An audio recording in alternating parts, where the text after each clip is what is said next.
Bangladesh Netherlands সিরিজের তৃতীয় টি-20 ভেসে গেছে বৃষ্টিতে। এর আগের দুই ম্যাচ জেতায় 2-0 ব্যবধানে সিরিজ জিতেছে টাইগাররা। তৃতীয় ম্যাচেও ডাচদের হারিয়ে তাদের হোয়াইট ওয়াশ করার সুযোগ থাকলেও বৃষ্টির বাগড়ায় তা আর হলো না। ম্যাচে আগে ব্যাট করতে নেমে 18.2 ওভারে 4 উইকেট হারিয়ে 164 রান তোলে বাংলাদেশ। এর পরিণামে ঝুম বৃষ্টি। ইনিংসের মাঝেও বাগড়া দিয়েছে বৃষ্টি, তবে এরপর বৃষ্টিতে ম্যাচই ভেসে যায়। থেমে থেমে বারবার বৃষ্টি আসায় আর মাঠে গড়ায়নি খেলা, ম্যাচ হয়েছে পরিত্যক্ত। সিরিজের শেষ ম্যাচে একাদশে 5টি পরিবর্তন এনেছিল বাংলাদেশ।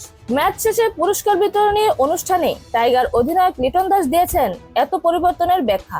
লিটন বলেন, আমাদের ব্যাটাররা এই সিরিজের আগের দুই ম্যাচে অত বেশি ব্যাটিং করার সুযোগ পায়নি, ফলে আমরা দেখতে চেয়েছি তারা কেমন ব্যাট করে, যে কারণে আমরা একাদশে অনেকগুলো পরিবর্তন এনেছি। কোচিং স্টাফ এবং সতীর্থদের কৃতিত্ব দিতে হবে, তারা অনেক এফোর্ট দিয়েছে সবকিছু ঠিকভাবে করার জন্য। নেদারল্যান্ডস দলকেও আমি ধন্যবাদ জানাতে চাই এখানে এসে ভালো ক্রিকেট খেলার জন্য।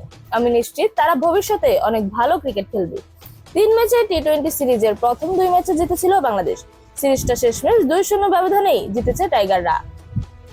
এরকম আরো নতুন নতুন খেলার আপডেট পেতে অবশ্যই চ্যানেলটি সাবস্ক্রাইব করে রাখুন। ধন্যবাদ। Flavours news.